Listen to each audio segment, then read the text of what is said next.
Les crises cardiaques résultent le plus souvent de changements inflammatoires des artères entourant le cœur. Elles sont l'une des premières causes de mortalité dans les pays occidentaux.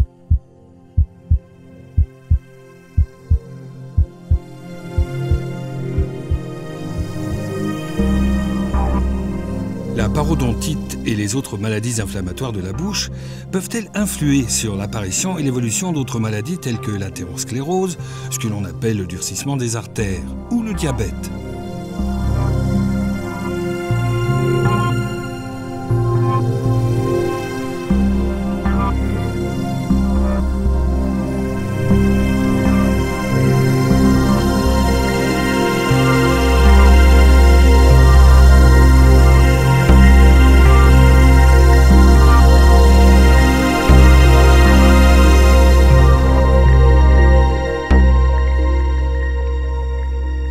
La parodontite est causée par des bactéries qui provoquent une réponse inflammatoire destructrice dans les tissus du parodonte qui entourent et soutiennent les dents.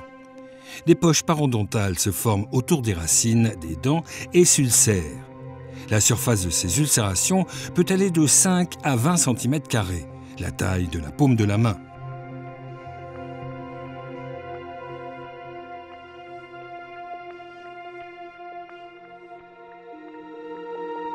À travers ces ulcérations, les bactéries parodontales pénètrent dans les vaisseaux sanguins de la gencive, à chaque fois que l'on mange ou que l'on se brosse les dents. Des substances pro-inflammatoires sécrétées localement sont aussi libérées dans la circulation sanguine.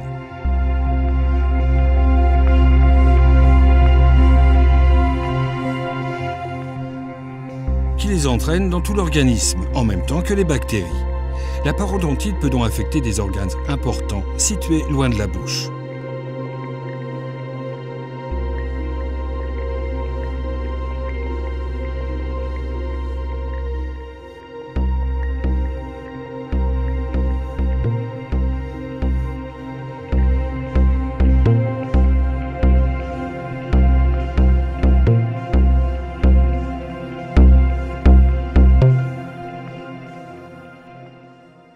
Certaines bactéries peuvent pénétrer dans les cellules endothéliales qui tapissent les vaisseaux sanguins.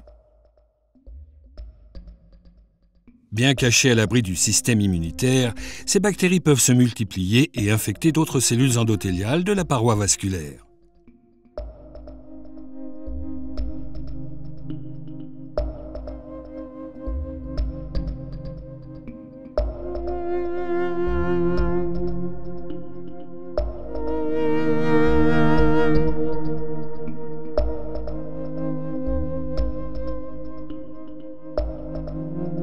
Celles-ci reconnaissent les bactéries et réagissent en produisant des substances qui favorisent l'inflammation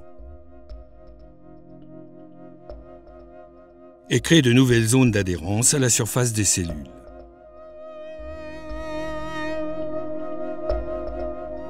Cela attire des cellules sanguines, les monocytes, qui se lient aux cellules endothéliales.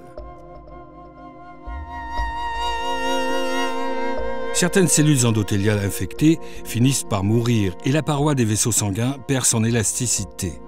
C'est la dysfonction endothéliale, premier stade de l'athérosclérose.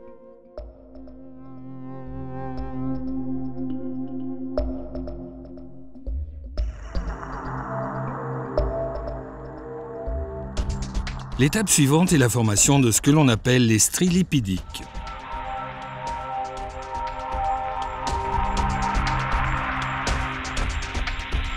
Les globules blancs pénètrent dans la paroi vasculaire, se transforment en macrophages et, en absorbant du mauvais cholestérol, deviennent des cellules dites spumeuses.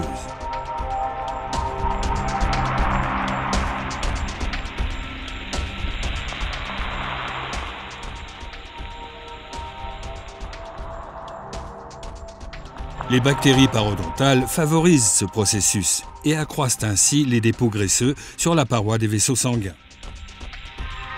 Les cellules spumeuses meurent progressivement, formant un noyau nécrosé dans les dépôts graisseux,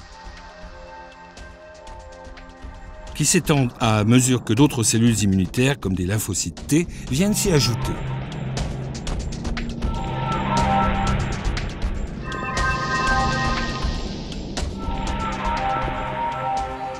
Le rétrécissement de l'artère diminue le débit sanguin. Les tissus affectés ne reçoivent plus assez de nutriments ni d'oxygène, notamment le muscle cardiaque dans le cas d'une artère coronaire.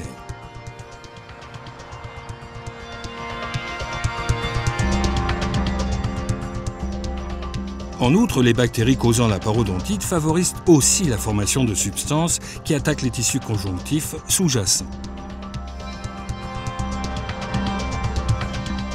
À la suite de la dégradation des tissus, le dépôt de graisse sur la paroi des vaisseaux finit par se rompre, laissant une plaie, où le sang coagule, un caillot se forme.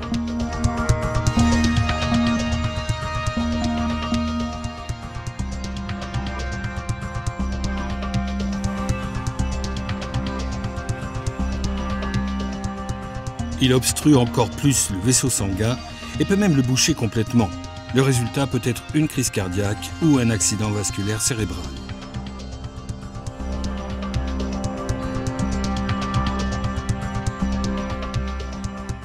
Les substances inflammatoires produites par les cellules endothéliales endommagées se propagent dans le corps avec la circulation sanguine.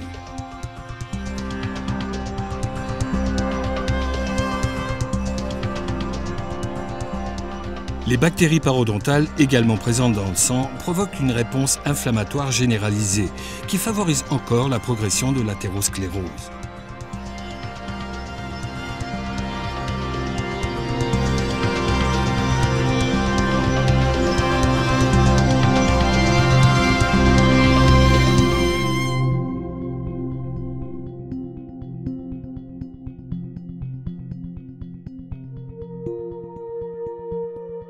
La réaction inflammatoire généralisée déclenchée par la parodontite peut aussi affecter la régulation du taux de sucre sanguin, la glycémie. En réponse à l'élévation de celle-ci, le pancréas produit de l'insuline pour faire baisser le taux de sucre.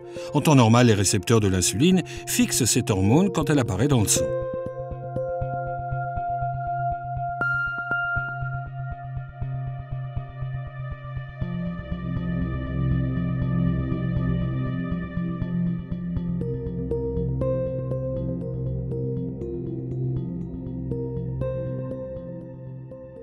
La fixation de cette hormone au récepteur permet le transport du sucre dans les cellules.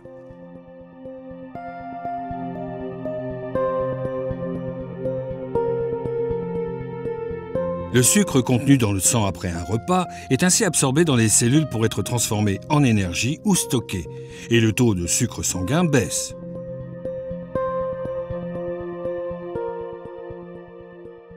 En cas d'inflammation généralisée, certaines substances inflammatoires entravent ce mécanisme.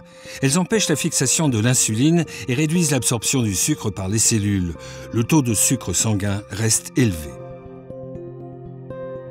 Les substances inflammatoires produites lors d'une parodontite semblent jouer un rôle particulier. Une parodontite sévère peut causer un taux de sucre sanguin élevé même en l'absence de diabète. La stimulation permanente des récepteurs de l'insuline finit par désactiver ceux-ci, produisant une résistance à l'insuline. Les cellules du corps ne répondent plus à l'hormone. S'il existe déjà un diabète, la parodontite rend encore plus difficile le contrôle du taux de sucre sanguin et augmente le risque de complications rénales et cardiaques du diabète.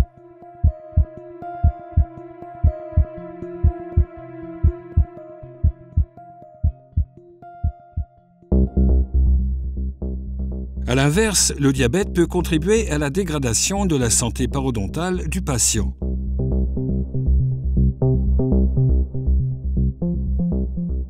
À cause de composés chimiques associant le sucre à certaines protéines.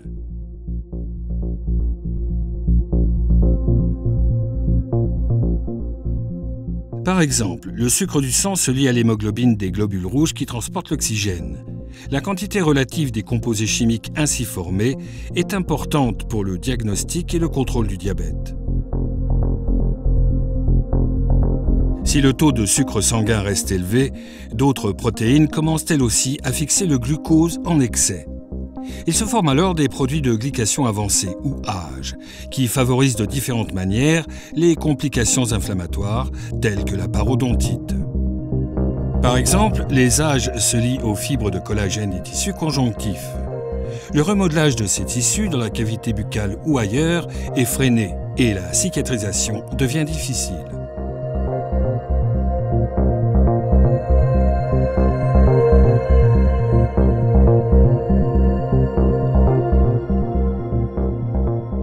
Si les cellules du corps, par exemple les globules blancs ou les cellules de la paroi vasculaire, reconnaissent les âges, elles déclenchent la production de médiateurs pro-inflammatoires.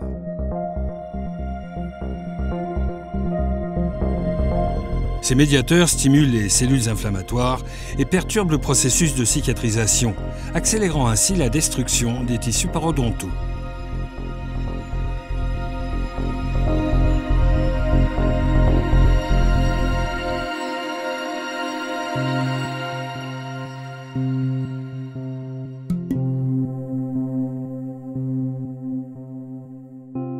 Des recherches ont montré que la parodontite est un facteur de risque des maladies cardiovasculaires, tout comme le tabagisme, l'hypertension et un taux élevé de lipides ou de cholestérol dans le sang.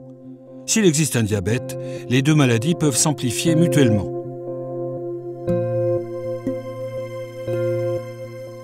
Un traitement efficace de la parodontite peut donc contribuer à améliorer non seulement la santé bucco-dentaire, mais aussi celle de tout le corps. Il peut en particulier freiner la dysfonction endothéliale, première étape du développement de l'athérosclérose.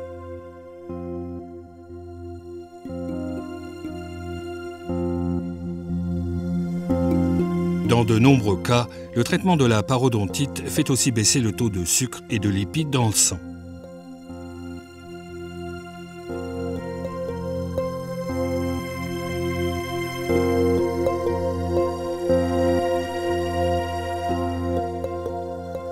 L'essentiel pour réussir est de faire baisser les substances pro-inflammatoires dans le sang. C'est là une étape importante pour rompre le cercle vicieux de l'inflammation.